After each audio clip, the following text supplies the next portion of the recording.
We're going to be doing two different pastas today. We're going to do a red sauce and then also a white sauce. So for the red sauce, we have a homemade tomato sauce that we're going to be using.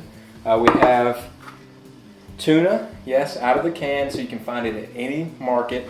A little bit of parsley, and then also garlic. So this will be our pasta a tuna, and we're also using linguine, not noodles, linguine pasta. I just want to reference that. So the biggest thing whenever you're making pasta, water. Okay, the water has to be salted, but you never salt the water before, because guess what? What if, for instance, I don't know, you put salt in the water and then you're not actually cooking the pasta right then and there, so what does that happen? Now the water's too salty, and now guess what's going to happen to your ending result of your pasta? Way too salty. So whenever your water does come to a boil, then we're going to be adding salt to that. So for about, I would say, 8 cups, we're going to add 4 to 5 pinches of salt. And again, we started at a boil. Once it comes back to a boil, you can look in to make sure that all the salt has now dissolved into the water, and then we'll be adding our linguine pasta, again, not noodles. But now we need to start on our sauce while the sea salt's incorporated. So we have a non-stick pan. It is already very hot because I like hot pans. We are going to be adding a little bit of olive oil, extra virgin of course.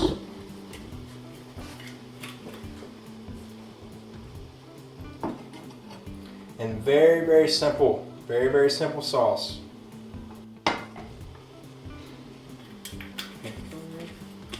And once I start the sauce, then I'll start the linguine pasta, get everything done at one time. Now one big thing that I would like to first foremost stress, you never drain pasta. You pull the pasta out of the pot, you put it into the saucepan or sauce pot, and then we can plate from there, but you never drain pasta. So what I'm going to start with now is a little bit of the garlic, because we want to have that as the base. And I'm going to start with 4 cloves. And as we mentioned before, we're actually going to be slicing these. But if you crush it, sometimes all the garlic isn't cooked. Some garlic is cooked. And guess what? You got to stop the cooking process. Never a good thing.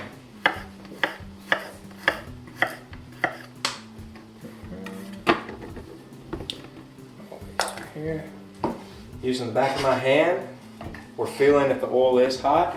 If the oil ever gets too hot, just pull the pan off, and then you can add your accompaniment to it.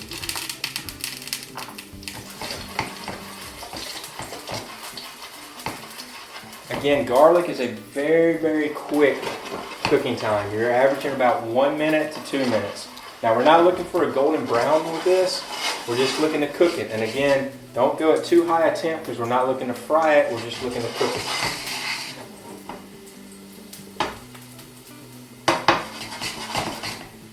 And then this is my favorite tool in all the kitchen. It is a long tongue. I would advise in buying one, especially for pasta. So our garlic is already brown to where we need it to be. So to help stop that cooking process of browning further, we're going to add our tomato sauce.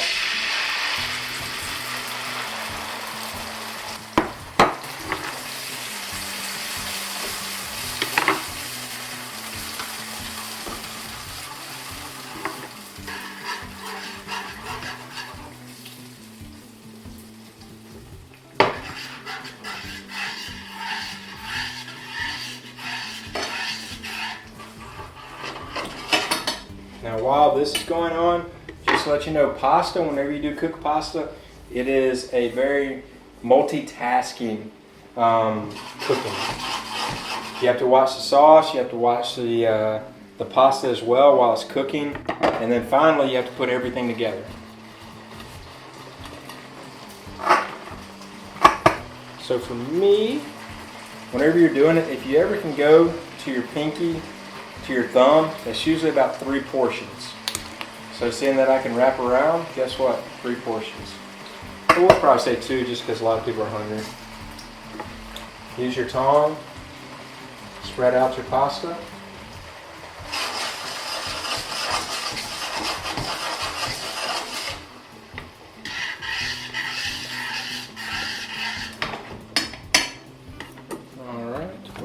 the tuna right in front of me. That's bad. I'm going to add 2 scoops of the tuna, and it will break down in the sauce as we cook it because we will be putting a lid over it.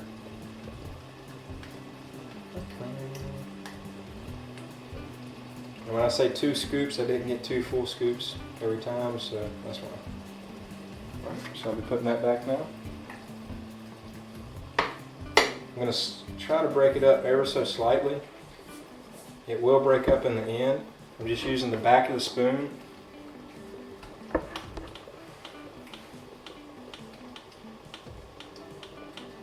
now I'm going to put it back on the heat.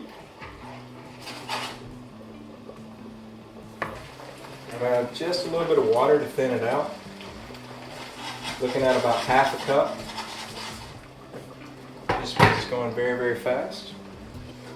We're just going to let all the flavors mellow. Sometimes when you don't have a lid that fits, you can always put another pan on top.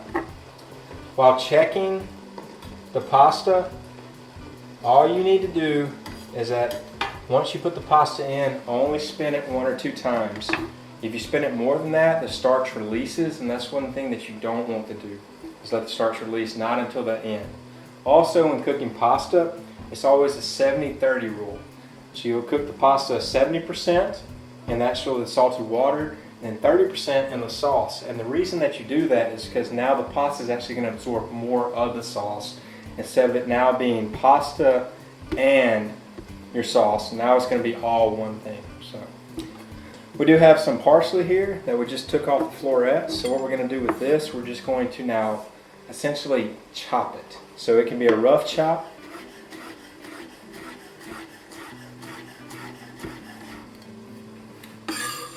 Pull this, twist it the other way, and then go back the same. And whenever you're adding parsley, it always goes in at the end.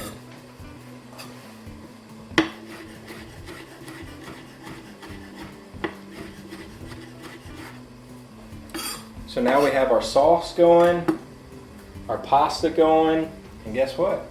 We just got to go to the finish. I'm going to turn the heat down on our sauce just because we don't want the sauce to overcook. And again, if your sauce does get very, very hot, you can always pull it off the heat. Good rule of thumb to know. Another thing, when using a spoon, always use the back of the spoon whenever you're stirring sauces. Never use the tip. As you can hear, it's dragging. Always use the back of the spoon. So now the tuna has thoroughly broken down. And yes, whenever you do create pasta, aka make pasta, it's very, very hot. And it is going to leave a little bit more time, so I'm actually going to accelerate that a little bit so it has a rapid boil. Pull off our pasta here. And the reason that you don't ever want your sauce that accompanies pasta to be too thick is because if it's too thick and then you add the pasta into it, it's just, the pasta is not going to be able to absorb the sauce. And so that's why you thin it out just a little bit, because again, that pasta is going to absorb the sauce once you put it in for the 30. So now our pasta is at 70% of cooking. So now we're going to finish it off at our 30% cooking time, and that's going to actually be in the sauce. And that is more of a trick of the trade and learning from some Italian grandmothers. Don't get me wrong though, I do love my mother's spaghetti with bolognese sauce. Just try not to show her this video. And another big reason why you never strain the pasta is that you always want to utilize the pasta water. The pasta water has flavor, it has salt, and a little bit of starch to it. So you always want to utilize that. So what I'm going to do now is continue cooking, but with your tongs, you need to make sure that you spin the pasta into the sauce. While actually, and now this is a technical thing, while you're spinning also the saucepan.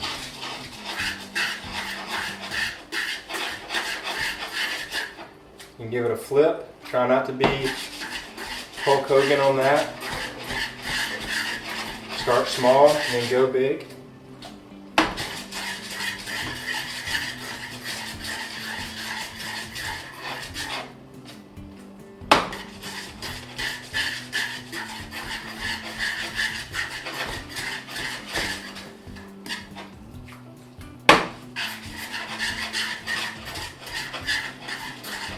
And the reason that I'm spinning it so much is that the pasta actually has starch. And so you want that starch to incorporate into the sauce because then it makes the sauce a little bit creamier and also thicker.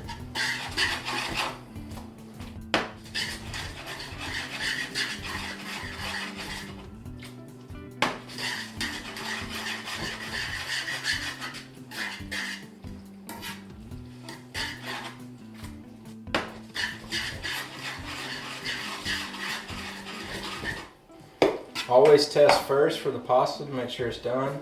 You put it on a table, go, oh, that's good. But how do you know if it's done? You always got to taste at the end of the day. It's a little under. And when I say under, it's not al dente quite yet. So what I'm going to do, add a little bit more pasta water.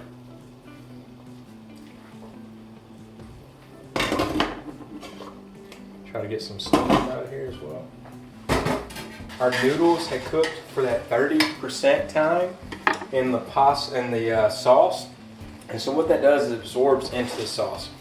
So the parsley that we cut, it's about 1/4 of a cup. We're going to sprinkle it all on top.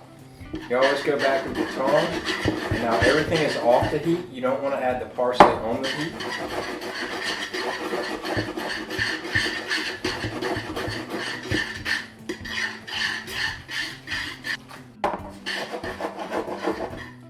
So always make sure you have a ladle right beside you. And what you're going to do, you're going to grab a big heaping of the pasta. You're going to spin it around in the ladle. Lift it up a little bit to make sure that you have everything. And once you have everything, this is what you go for. Make sure the ladle hits right at the bottom. You're going to spin it just ever so slightly, holding the tongs. And then with the side, you're just going to scrape it right down. And that is how you get pasta